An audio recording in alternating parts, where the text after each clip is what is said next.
So I think Artemiev is thinking at the right moment. He has that lead on the clock, and now he's using it wisely because he may just win this on the board. Yeah, and you're right, Robert. You have two squares the white king can go to. You shuffle across, but OK, he has picked the safer square. This move does not come with a check, and now white's rook can start hunting pawns in the next move or two. There is plenty of targets on both flanks. So many weaknesses for black. White's rook so superior to its counterpart. Also, 1 extra minute. Time advantage being eaten away. You do feel like Artemiev wants to win this on the board. He's not even looking at the clock right now. And Levon poised. You can see Levon, he's itching to play. He's probably pre-moved his next move or two. He wants a capture in the center so that his king can get active. The black king can enter the middle of the board. And suddenly some chances there. So still accuracy required. And Artemiev, he can ignore the tension between the pawns right now and bring his rook 2 squares back, attacking multiple pawns at the same time in the 6th rank. So he gives 1 to get 2, and that will be a pawn advantage, though that gets tricky because you do not want to hand Levon a passed pawn. Then you have to start worrying about that queen. I keep saying this quality over quantity in the rook endgames, but I do think that Artemiev will have both.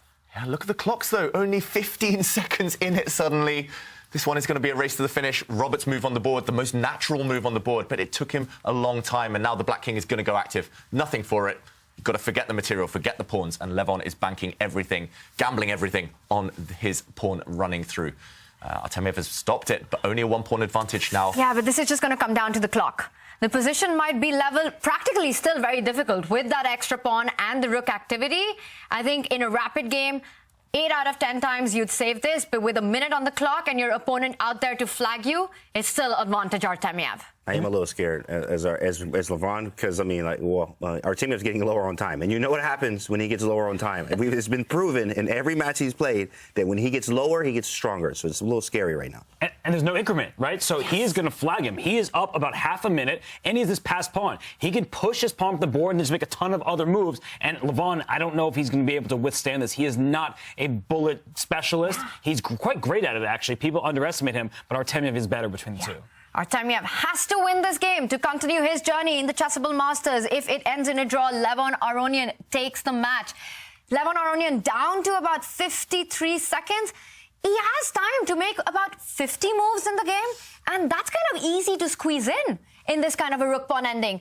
40th move, you make another pawn move. That's all you need to do. Yeah. Vladislav just has to turn off that Mr. Nice Guy persona that he has. He just needs to flick in a few rook checks, push a pawn, flick in another few rook checks, push a pawn. Exactly. Do it fast. White can pre-move here. White is the one checking. White is the one pushing pawns. Black is the one reacting, and it's so much slower to react. But he hasn't played as quickly as he should have done, and suddenly Black is really active. White is stuck. White has no winning plan. The black rook is actually going to be the one checking the white king now. But stop trying to win over the board, right? No more Mr. Nice Guy. Make a move. Objectively, it's fine for black. You probably hold a draw, but play the clock. Do not have any shame. And now he's the one who's low on the clock. It is Levon who can try and flag him in this one. Yeah, it's very possible. Oh, my God. Levon's moves are simple. You just react to the checks now. And suddenly, OK, we've had this position before. The black rook, the black king can move. Why is he not moving? Too slow. Oh, he does before. Yes, he goes for it. Changes the position. Now he might just run his king over, and he needs to flag him. He just has to move very quickly. Who cares what the material is? But, Robert, who is flagging who in this one? 21-20. Oh, no my time. God. No increment. Make a move. There's no increment. Levon. Move the rook. Just give a check. You gotta swing move, the black bro. rook across. Do something. Moves are being made. They will come in shortly. I think that's what happens in clusters. So don't worry. Levon is not spending all this time. We will have this up shortly. But Levon is playing quickly. He's keeping up on the clock. He is not about to flag. Something's happened here. The board is frozen. The clock has frozen too. We'll try and keep you up to date.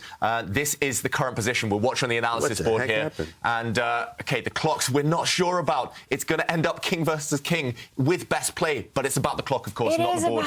Dead drawn position. Wow, actually, black is winning the position now. He's winning. Wow, Levon's winning. God. These are the correct times. Does black have enough time to win or draw this game? Black is just queening the pawn. It's completely winning. Look at this speed, 4 Levon. seconds. It's what they call the Lucina position. Black's pawn will make a new queen. Oh, my God, 2 seconds. Oh, my God. There we go.